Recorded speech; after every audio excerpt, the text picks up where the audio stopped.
나이가 들수록 지혜와 경험이 쌓이며 이를 바탕으로 품격 있는 삶을 살게 된다고 생각합니다. 하지만 때로는 부적절한 행동이 오히려 후회를 남기고 다른 사람들에게 부정적인 인상을 주기도 합니다. 이러한 행동들은 젊은 시절에야 크게 문제되지 않지만 나이가 들면서 같은 행동이 취해 보일 수 있습니다. 그래서 오늘은 나이 들면서 조심해야 할 행동들에 대해 살펴보고 품격을 지키기 위한 방법을 이야기해 보겠습니다. 첫째, 남의 일에 지나치게 간섭하는 행동입니다.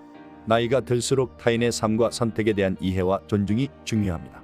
그러나 종종 나이든 분들이 가족이나 친구, 심지어는 모르는 사람의 일까지 지나치게 간섭하거나 조언을 하려는 경우가 많습니다. 이는 의도와 달리 상대방에게 불편함과 스트레스를 줄 수 있습니다. 예를 들어 젊은 사람들이 직장을 바꾸거나 새로운 결정을 할 때 과도한 조언을 하거나 그들의 선택을 비난하는 것은 그들의 자율성을 침해하는 행위로 보이게 됩니다.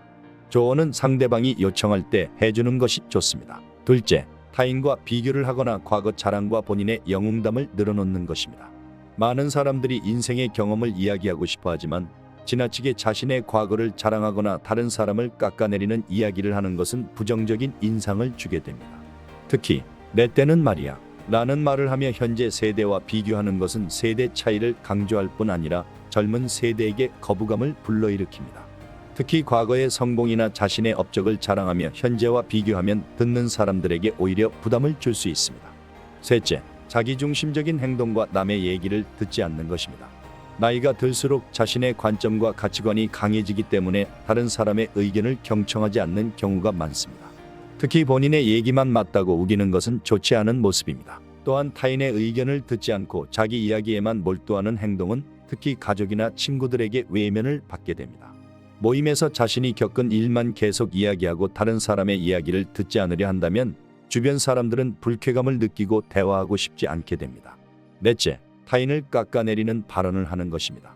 상대방의 능력이나 외모, 성격을 비하하거나 무시하는 행동은 타인에게 상처를 줄 수 있으며 나이가 들어서도 성숙하지 못하다는 인상을 남기게 됩니다. 이는 특히 가족이나 가까운 친구와의 관계에서 신뢰를 무너뜨릴 수 있습니다. 다섯째, 무조건 어린 세대를 비난하고 훈계하려는 태도와 행동입니다. 요즘 젊은 사람들은 나약해 같은 말은 세대 차이를 드러내며 거리를 느끼게 합니다. 세대 차이를 인정하고 이해하려는 태도가 아니라 비난과 훈계로 일관하는 것은 대화를 단절시킬 수 있습니다. 여섯째, 경제적 사정을 과시하거나 타인의 경제 상황을 평가하는 것입니다. 자신의 재정 상태나 자산을 자랑하거나 타인의 경제 상태를 논하는 것은 특히 나이가 들수록 부적절하게 보입니다. 이는 가족이나 친구들에게 부담을 주고 반감을 불러일으킬 수 있습니다. 일곱째, 자기중심적인 대화 방식을 이어가는 것입니다. 대화에서 자신의 경험만 계속 이야기하고 상대방의 말을 경청하지 않는 것은 함께 있는 사람들에게 피로감을 줄 수 있습니다. 나이가 들수록 대화에서 서로의 이야기를 들으려는 노력이 필요합니다. 특히 본인의 영웅담이라며 과거 얘기를 하는 것은 좋지 않은 행동입니다. 여덟째, 쓸데없는 고집과 융통성이 부족한 것입니다. 나이가 먹을수록 고집이 강해져서 변화를 받아들이지 않으려는 태도는 특히 가족이나 직장 동료들에게 불편함을 주게 됩니다. 남의 현명한 조언을 무조건 듣지 않고 본인의 고집만 부리는 것은 좋지 않은 행동입니다. 세상은 계속 변하기 때문에 융통성을 갖고 새로운 생각을 존중하는 것이 필요합니다. 아홉째, 자신의 생각과 편견을 강요하는 태도입니다. 종교나 정치, 가치관 등에 대한 자신의 견해를 다른 사람에게 강요하는 것은 갈등을 유발하게 됩니다. 각자의 생각을 존중하고 자신의 생각을 강요하지 않으려는 노력이 필요합니다. 열째, 타인의 외모나 생활 방식을 평가하는 행동입니다. 나이가 들수록 주변 사람들의 외모나 생활 방식을 비판하지 않는 것이 중요합니다. 특히 젊은 세대가 중시하는 개성과 스타일을 존중하는 태도가 필요합니다. 11번째, 사소한 일에 예민하게 반응하며 타협하지 않고 감정 폭발하는 것입니다. 작은 일에도 화를 내거나 짜증을 내고 소리를 지르는 모습은 추하게 보입니다. 나이가 들면서 감정을 조절하고 사소한 일에 예민하게 반응하지 않는 것이 품격 있는 모습을 유지하는 방법입니다. 인자한 어른들은 젊은 사람들에게 존경을 받습니다. 이러한 행동들은 일상 속에서 의도치 않게 나타날 수 있지만 스스로를 돌아보며 고치려는 노력이 필요합니다. 나이가 들면서 더 많은 경험과 지혜를 쌓아가지만 그와 동시에 더 큰 품격과 이해심이 필요합니다.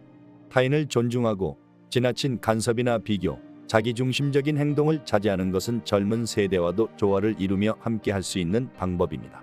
우리가 품격 있는 노년을 맞이하려면 스스로의 행동을 돌아보고 타인을 배려하는 마음을 가지는 것이 중요합니다. 나이가 들면서 고집이 생기게 됩니다. 누구나 다 그런 것은 아니지만 남의 이야기를 듣고 유연한 태도를 가지고 살아가는 것이 좋습니다. 쉽지는 않지만 위의 11가지 행동만 조심한다면 어디에 가서도 존경받고 사랑받는 어른으로 살아가게 되리라 생각합니다. 지금까지 지혜의 샘을 시청해 주셔서 감사합니다. 이 내용이 공감되시면 구독과 좋아요 부탁드립니다. 품격 있고 지혜롭고 존경받는 어른으로 살아갈 당신을 응원합니다. 더 좋은 내용으로 다시 오겠습니다. 감사합니다.